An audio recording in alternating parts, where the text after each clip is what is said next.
Audio. Welcome on this late afternoon. This is the Juice and Pop Show. I'm your host, Juice, and that's my pops. Uh-huh. And together we're the Juice and Pop Show. And today we're going to talk about a little bit of fantasy football and a little bit of just football in general. Pops, you want to say what's up to the people? Well, how's everybody doing tonight? All right, so we can just get straight into it if you want. Do you want to talk about just a couple of last week's performances, just to touch bases on a few teams that you liked over the week that you watched? I can go first, actually, and I'll start with I like Justin Herbert's performance. I thought that he played well with scoring some touchdowns. He didn't score many touchdowns throughout the season yet, but last week he did perform well. I liked how the Chiefs bounced back from adversity, but they did end up losing, and they've had a very tough schedule in that AFC side. So it's not a very big loss to me, but that's one of the matchups that I liked over the weekend. And I would say another thing that I liked, I would say Washington. They played well, but not to the extent that they could play, I believe. Antonio Gibson had a very nice play. He's looking like he can be a solid running back. But overall, that's just a couple of key things that I noticed. What about you, Pops? Well, I liked what Dallas done this weekend. They showed that with Zeke, he can move the ball well too. With those split backs they have, with Zeke and Pollard, to move the ball up and down the field. And Zach, he's making his right read. You can tell he's pretty healthy with that knee. Yeah. So, and also, I was kind of surprised also with some of the play calling stuff with a couple teams throughout the weekend. It really surprised me. But other than that, it was good to be back in football again. So what do you think about the Raiders, coming out 3-0? Well, that looked impressive. It's hard to keep it back, that's for sure. So there was a lot of... What I'm seeing is they can't really contest anything. They have so much speed, so many options in there. And the offense and Stafford, I think he's come beat to his own person right now. He's doing his thing, that's for sure.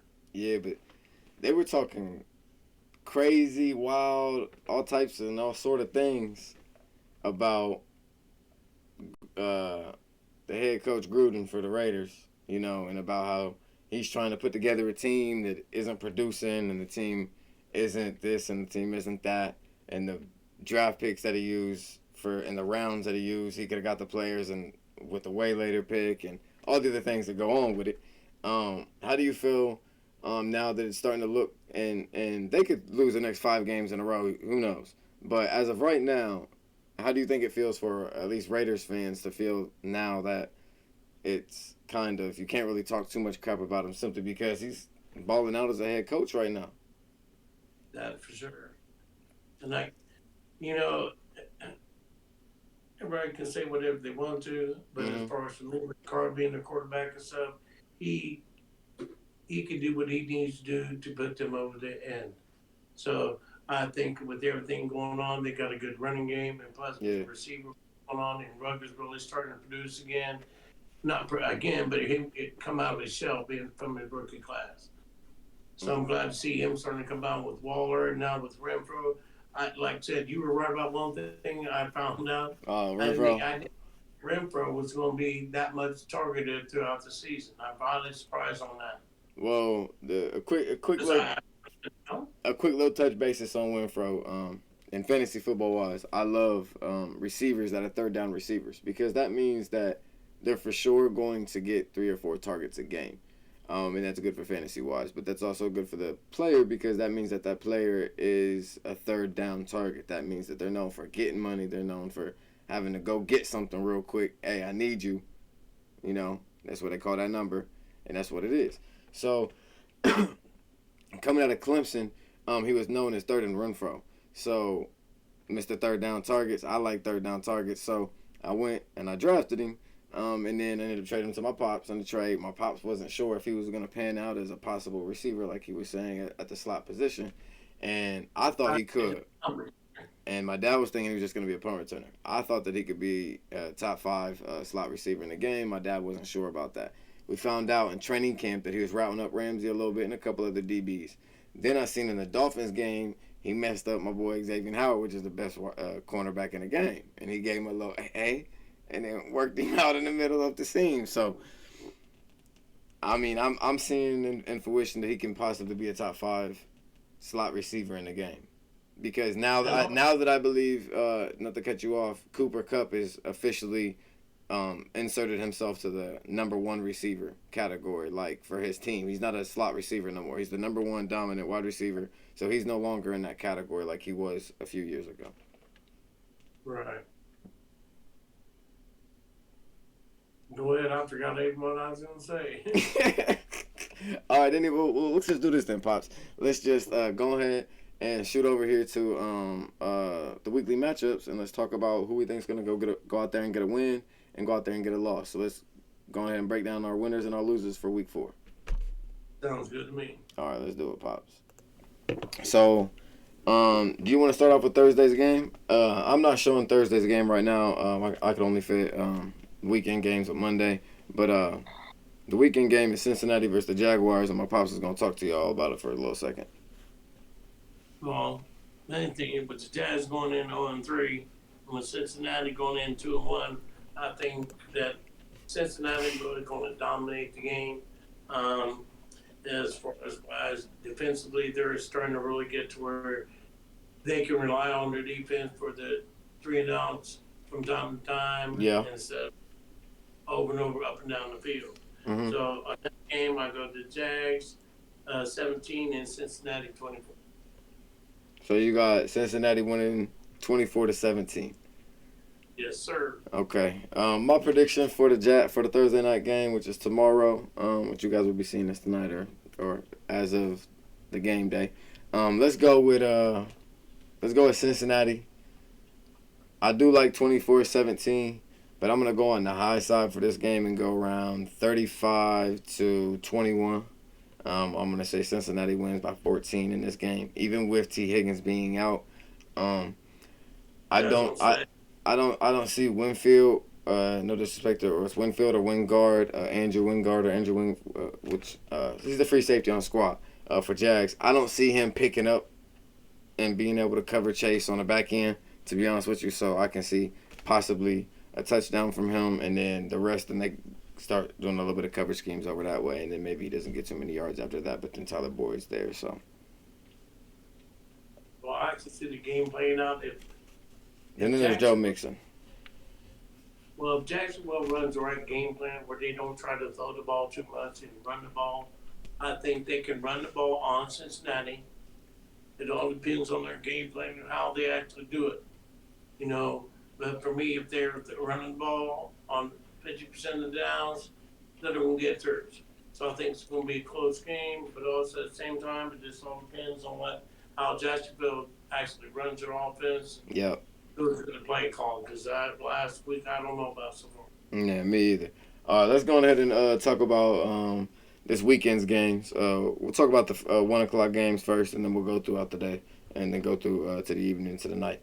We'll go with Washington at Tampa Bay. Or no, not at Tampa Bay. My apologies. Washington at Atlanta. I'll start mine first right here. I'll say Washington versus Atlanta goes 24-17, and I'll take Washington on this one, even though it's at Atlanta. Even though my boy Kyle Pitts is over there, I just see Washington going out there and getting them one. They need one. Even though Atlanta needs another one, which they just got themselves one, excuse me. But I see Washington going out there and get one. I think J.D. McKissick with Antonio Gibson coming out as fire hot as he's been ever since the season started. And whenever he has to take a break, J.D. Can come in as a reliever. And then the wide receiver core that they have is more elusive and more quick, fast, twitchy. And that's kind of the quarterback that they got going right now. So I can see the tempo moving a little quick for them. And I can just see him going out there and getting a dub. What about you, Pops? Well, also I go with Washington 2 on this. I called it out Washington 21 and Atlanta 13. I think that Washington's really going to show up with their defense. They haven't really showed up the first 3 weeks, so I think it's going to dominate on the defense. Yeah, I could agree with you on that. All right, let's jump into this Houston and Buffalo game. I'll take Buffalo in this one. I'll take Buffalo after the start that they've had ever since they lost to Pittsburgh. I'll take Buffalo. Sheesh, sheesh, Houston. That might be a bad day. I'll just say 35-7. I also go with Houston. All I right. mean, with Buffalo. Yeah. I think they'll have 28, but I think Houston only have 17 myself. Oh, so you see that being a closer game. Yeah, I think 28-17. They'll still be 11-point separation. Okay. I think they'll win by at least a field goal and a touchdown, but we'll see how it works out. All right. Let's go to Michigan, man. We're going to the D. Detroit is playing. What are they playing? The Bears. They playing the Bears. Dirty Bowl. Even though Detroit just went and got themselves a win, I'm gonna take the Bears, and I'm gonna take this. Man, it depends. I can see Detroit going out there and getting one if Fields plays bad, but if Fields plays to where I think he can play, I'm gonna go out there and I'm gonna take the Bears, and we'll take the Bears. I'm gonna go for a big day. I'm gonna go for a reach. This is gonna be my reach of the week. We're gonna go 35-17, and Detroit doesn't start scoring till late. Or I can see Detroit scoring early, and then the Bears being down at the half, and then open up the floodgates by halftime, or at the start of the second half. What about you, Pop? Well, I thought it can go different ways. It all depends on who starts at quarterback for Chicago. Mm-hmm. I think if Dalton starts, I think that it'll be a 17-14 Chicago. I think if he doesn't start, I think it'll be opposite. I think it'll be 17 for Detroit and 14 for Chicago. I think it makes a big difference who starts. Because the way it sounds, Bulls is the last alternative. I think he should even be above Fields, in my opinion. True. So let's go on ahead and talk about the Carolina and Dallas game. I had that being a more of a close game. I'm going to say 21-24 Dallas with the win.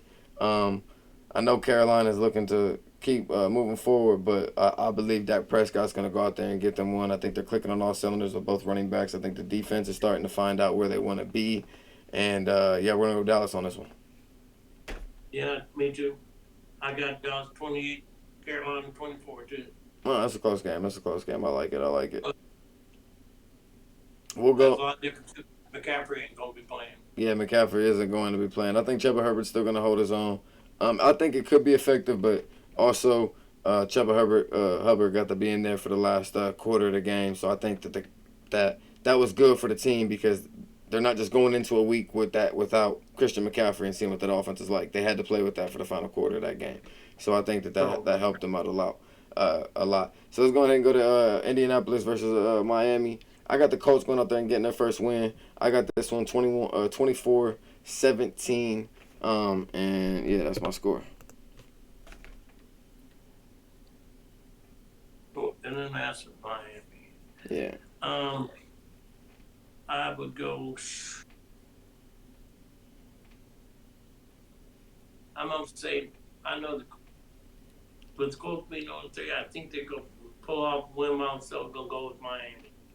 I think it'll be a close game. It'll be 21-19. Okay, so the Colts starting off 0-4 for you. Okay, I like it. It's reasonable. Let's go to Cleveland versus Minnesota. Cleveland starts to click on offense. They have a very good play action. Odell is back in the offense, and he's looking very effective. Minnesota's defense is looking phenomenal. They are clicking on all cylinders. Their offense is looking well. I'm going to go Cleveland 24. I'm going to go Cleveland 24, Minnesota 28. And I'm going to say Minnesota gets the win at home. No, I agree. I think it'll be Minnesota 35 and Cleveland 30. Higher scoring game, but it's still a high scoring game. I can definitely see it going that way as well. Let's go ahead and shoot over there to the Giants versus the Saints. I'm gonna grab the Giants on this one simply because they had 2 wide receivers hurt last game. I think both of them are going to be back this week. Or they're hopeful to be back this week. I believe that it's going to be a very explosive Giants offense that's coming at you because Barkley's getting there. and he's getting right. And I'm gonna say 24-21 Giants, because if it goes to a high scoring game, I think it's very bad for the Giants. I think it's gonna be a flood, and I think the Saints will win by a lot. But if it's a close scoring game, I'm gonna take the Giants on this one. You, Pop? I tell you what, I go 21-14 Saints. Okay.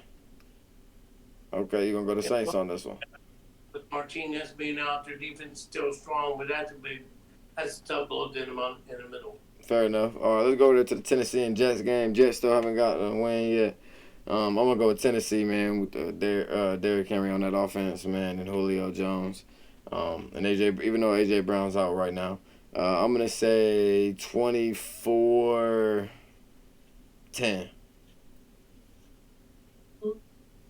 I got 28-17 Tennessee. Fair enough. I think they're going up and down the field. I can see that. I can see that.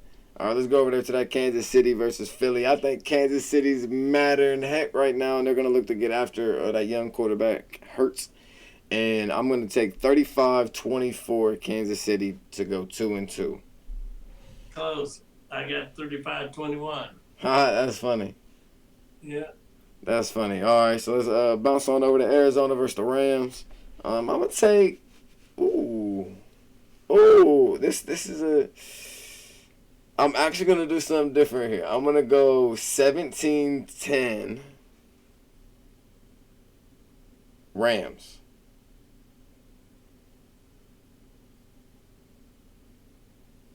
I think that's No. Arizona's offense is hitting too much. I'm gonna say 35-28 or 35-30 Arizona. I got 38-35 the Rams. The Rams. I can see the Rams getting it too. I changed my last second. All right, let's bounce over there to Seattle versus the Niners. I'm gonna go Seattle on this one. I'm gonna say 24-21 Seattle over the Niners. I've got the exact opposite. 24-21 Niners. Yep. Nice. I like it. Let's bounce down to the Ravens versus Denver. I'm going to take Baltimore on this one, even though they got that late win last week with that field goal breaking kick. I'm going to go Baltimore on this, Pop. Even with the Broncos being 3-0, I'm going to take Ravens also. I got them 28-24. Fair enough. Let's go Pittsburgh versus Green Bay. A lot of people think Green Bay's going to flood them, man. I'm going to take Pittsburgh in this one. I'm going to go 24-17 Pittsburgh. I got Green Bay 27-24. Nice. I like it. Let's go ahead and go down to the. Oh, my bad. Go ahead. I was going to say, impressed with their running from Pittsburgh. Oh, yeah, Najee. 14 targets and receptions. Yeah, that's a lot. Well, pretty impressive. All right, we got Tampa Bay versus New England. I feel bad for the Patriots in this one. I'm going to go 35. I'll say they score some late drives just because they don't mind 17. 35-17 Tampa Bay is going to be a bad day for New England. I got 28-21 Tampa Bay. Okay. And then that'll wrap up the weekend game. So let's go ahead and talk about the last game of the week. Let's talk about, the Raiders versus the Chargers.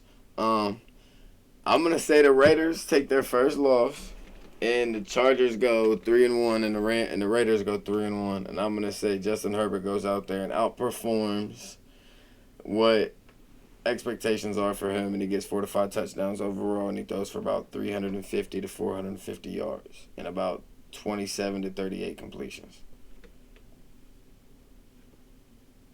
I agree. I think the score is going to end up being I would probably say 30-27 Chargers. Okay. All right. Well, shoot, that's going to wrap up our... God, I say 27-24. Because the Chargers defense... Okay. Fair enough. Well, that's going to wrap up our weekly wins and losses, or winners versus losers, or winners and losers. However you want to call it, however you want to state it. Is that everything you wanted to cover, Pops?